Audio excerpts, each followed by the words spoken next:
So guys, today back on a video on the channel. Today we are here for the first preview of the 2021-22 season. Newcastle United take on West Ham United in our first Premier League match. And the main thing about it all, a full stadium is going to be there. I simply can't wait for the game. The atmosphere is going to be amazing, but we'll speak all that in today's video. We'll look at Newcastle, look at West Ham, look how the team's going to go into the game and give my prediction and stuff. It's been so long since I've done a preview.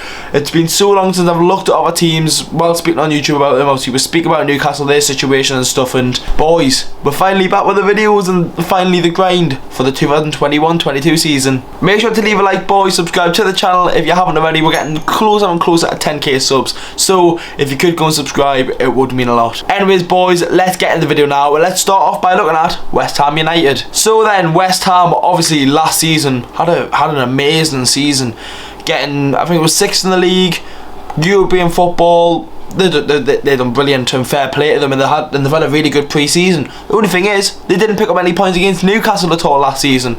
We played them in our first game of last season in a 2-0 win with goals from Callum Wilson and Jeff Hendrick, and then we also beat them 3-2 where a certain man called Joe Willock scored in the 85th minute to win it for Newcastle United. So they didn't pick up any points against Newcastle, and I feel like we do well against West Ham, and I feel like with the fans being back in the stadium on Sunday, it could be a really good game, and it could be the difference in winning and losing a game with the fans being there. Anyways, let's speak about West Ham and let's have a look at their pre-season. I'm going to look at their last 4 pre-season games because they do really stand out. Starting off with a 3-0 win over Reading, a 6-2 win against Celtic, a 1-0 win over new Premier League side Brentford, and a 2-0 win against Atlanta. So if you look at the results, fair play to West Ham, they've had a really good pre-season. And one player that stands out for me is Said Ben-Rama. He's performed very well. He scored against that goal against Brentford against his former side, and he performed extremely well against Celtic. I think he could finally kick off this season and prove his worth for West Ham, signing him for 20+ million. They've got a lot of good players and they will do well this season. From the top here, they haven't really signed anyone, West Ham, like you would expect them to sign a big player considering they're going into Europe, but they've got a good team. Declan Rice, obviously from the Euros, he was amazing. Souček was amazing in the Euros and last season as well. Antonio's been brilliant. They've got Jared Bowen, Fornals, Lanzini. I've probably missed some players out. Obviously they did have Jesse Lingard, but obviously from what's happened, Ben-Rama, as I mentioned, a good defence with Diop, Ogbonna, Aviola coming in as the new goalkeeper. They've got a really good team, and obviously the manager David Moyes got a lot of hate and stuff from West Ham fans after his return to the club in the 1920 season where they just survived. It was so surprising considering they just survived to then get in European football. The bounce back for them is remarkable, and obviously they still have their problems with their owners, and obviously we do as well. They still want their owners out. They've still got that negative feeling, but it's a lot more positive than other clubs that could be in their position. It's mad how West Ham have just bounced back, and it is good to see because they have a good team. They've got a good stadium, a big stadium, and it's worthy of playing European football, and they do deserve that this season. So I'm wishing them all the best.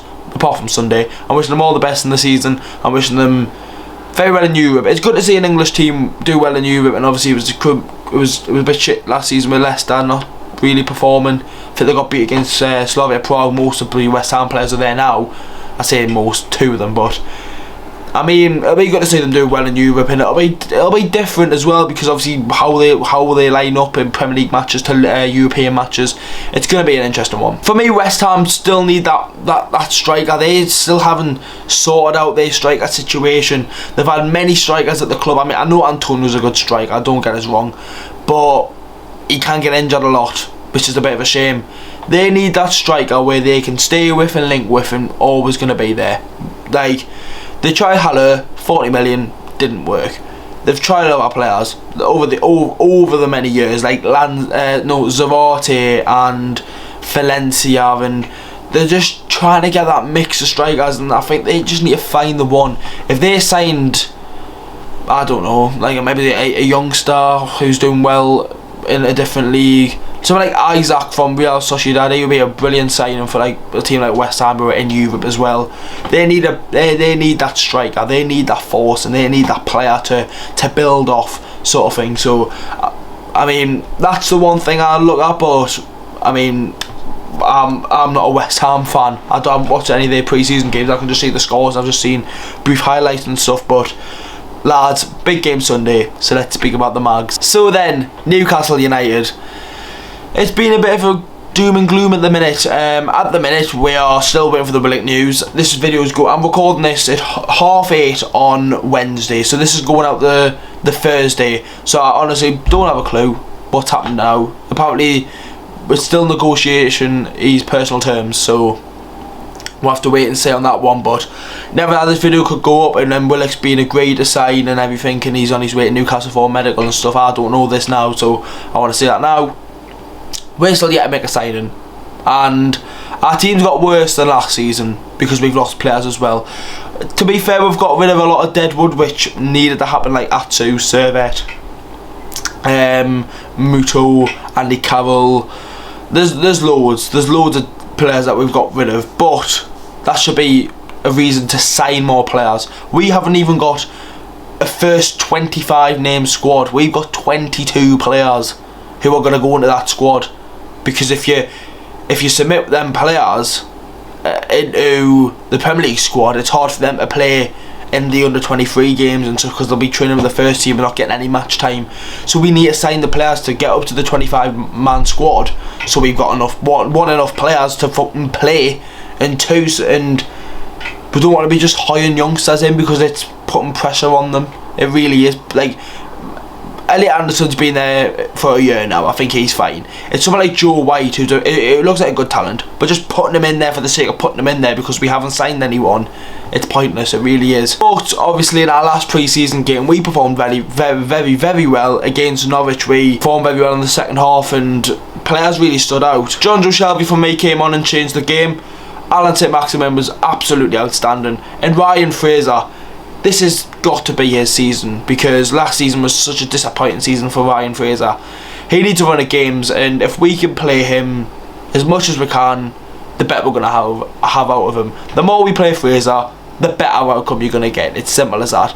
And it'll be good to see him play more, because we didn't see enough of him last season. We really didn't. We've seen him have a little bit of a run around January time when we were losing games week in week out, so that might tell you something. But we need him to get a run of games, get a performance going, and get running and get a run of games going, because he can perform. He's a brilliant player, Ryan Fraser, and for us to pick him up on a free last season, felt like we haven't even used him, and sometimes he felt a bit forgotten in the squad. But he is a quality player, and I think we do need to use him a lot more. Callum Wilson, he'll start up front, the new number 9, the first time being number 9 in front of 52k, the first time he'll be in front of 52k. And as well, boys, the team will be out tomorrow as well. I'll wait and see what Steve Bruce says in his press conference on Friday, so I'll wait and see about injuries and stuff, because obviously no Newcastle will be like, oh well, Maximin's a bit ill again so he can't play on Sunday, and it'll fuck up the video. So I need to wait and see what Steve Bruce actually says. But obviously the main talk at the minute is Joe Willock, and we're just waiting for that announcement. We really are. We're just waiting to hear Joe Willock's going to Newcastle to have a medical, or he's agreed personal terms, because I read something on Twitter saying if Joe Willock agrees personal terms, the deal's like almost certainly going to be done. It's just waiting down to Joe Willock now. The clubs have agreed. It's down to the player, and I don't want to be speaking about it because I don't want to make a player sound bigger than a football club, because this isn't Joe Willock's game. This is Newcastle United's first game back with 52k fans. The vlog's going to be back as well. Honestly, it's going to be such a good day, and I honestly can't wait for the vlog as well. The vlog will be amazing. It'll be honestly incredible. So make sure to subscribe and turn notifications on, and follow the socials if you want to see up and come and build up to the game before I upload my vlog. Lads, that is my preview.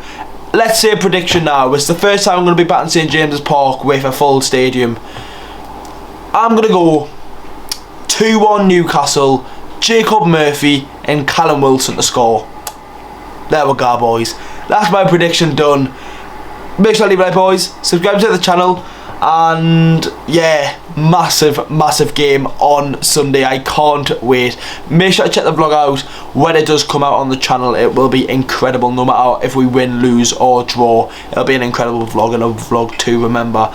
Anyways boys, let's kick off the 2021-22 season on a positive like last season. See you all in the next one boys.